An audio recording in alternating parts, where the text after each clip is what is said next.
Hello, I'm Dr. Russ. Welcome to our backyard. Welcome to Southeast Michigan. Today we've got a new subject for you. What's the best air gun caliber for you? Now this is a 25 caliber and it works real well in this backyard. But what about your backyard? What about your hunting area? What caliber is best for you? And then after today's video, consider clicking on that little circular photo of me somewhere on your cell phone or your computer, laptop.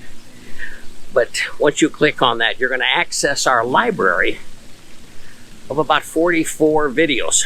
And they will, I hope, will help you with some more of your air gun shooting so that your air gun sharp. Let's start with the 177, the 17 caliber.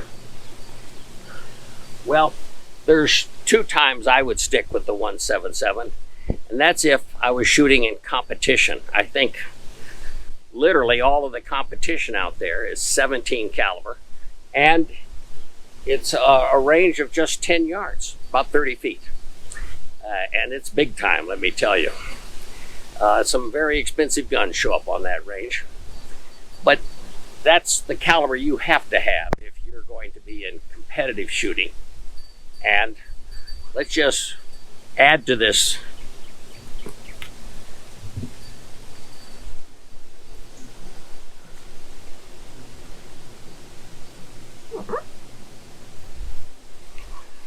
And say that your backyard is maybe 30 yards, up to 30 yards. Here again is the 177. This is very deadly.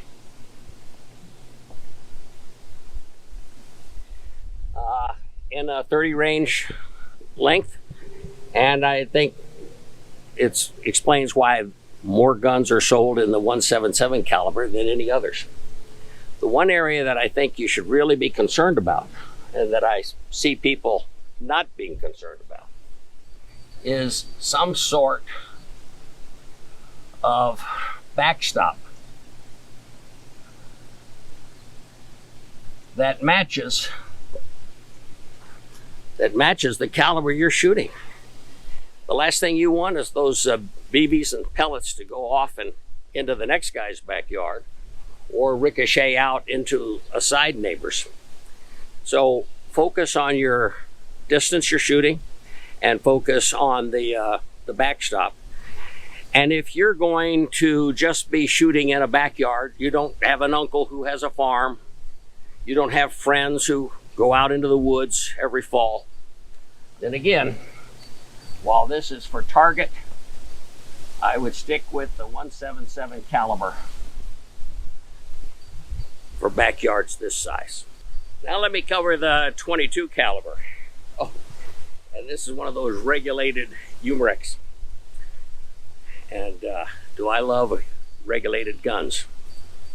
So now we've got a backyard that's about 65 yards, out to 65. We still need that very strong backstop, even stronger, to take on this 22 caliber.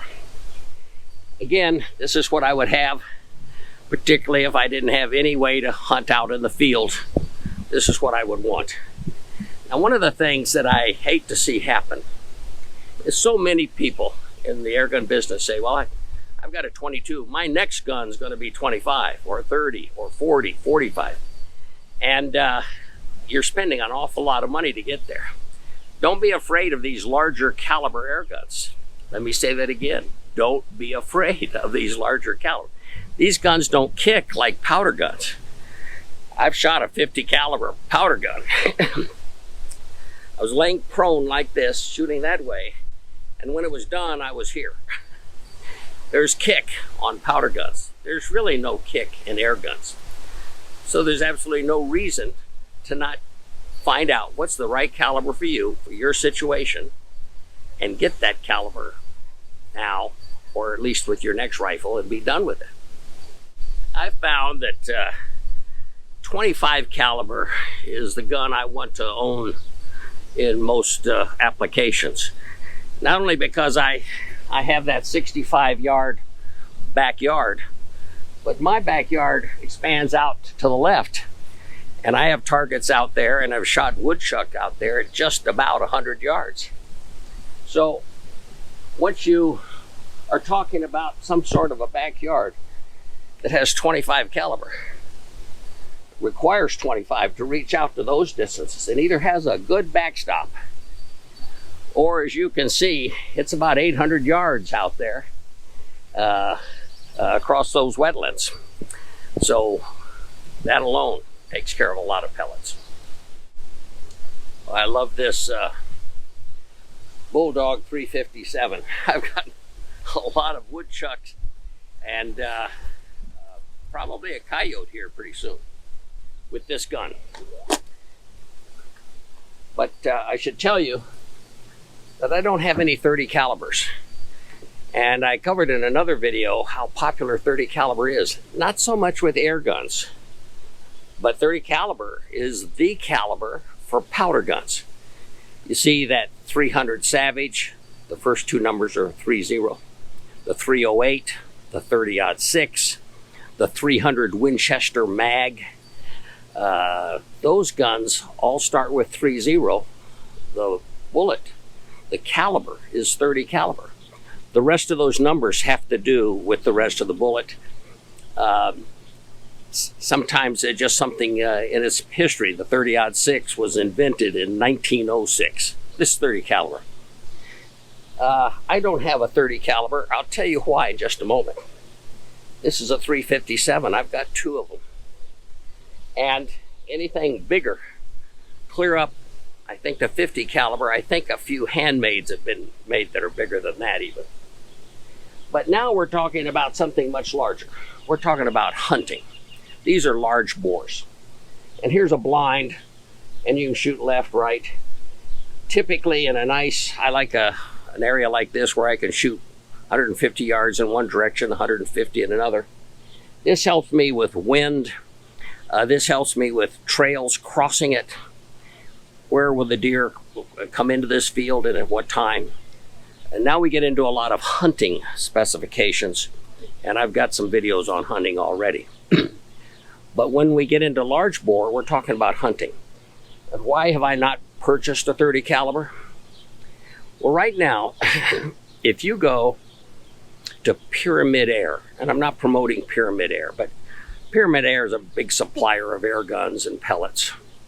And they have an app inside their website that tells you the hunting rules for your state.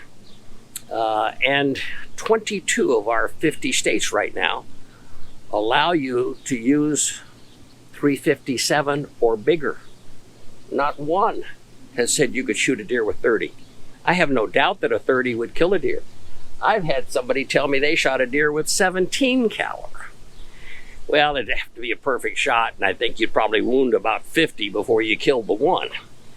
But in air guns, this 30 caliber is kind of a balancing between the big bore and the smaller bores. And most states specifically rule that out. They say you've got to have that 357. That's why I have a 357. I have a friend, several friends who want me to hunt on their properties with them. They're retired and they're enjoying it. They've got blinds all over, and they switch blinds based upon what the wind is doing that day. And I enjoy that part of hunting. So I've ordered a 45 caliber. You can get up to 50, but that's going to not just kill that deer. I think it's going to knock it down too, and that'll be helpful. But the point is that all of these are just as easy. My 357s are just as easy to shoot as a 17. So if you can know that you're going to live out on a farm and you get to hunt out here, something like this every day, I just jump out to this caliber. If you know that you're never going to get out of a small backyard in the city limits of some facility, well, stick with a 17 and be happy with it. Or in some rural communities around the big cities, you can gravitate to these two.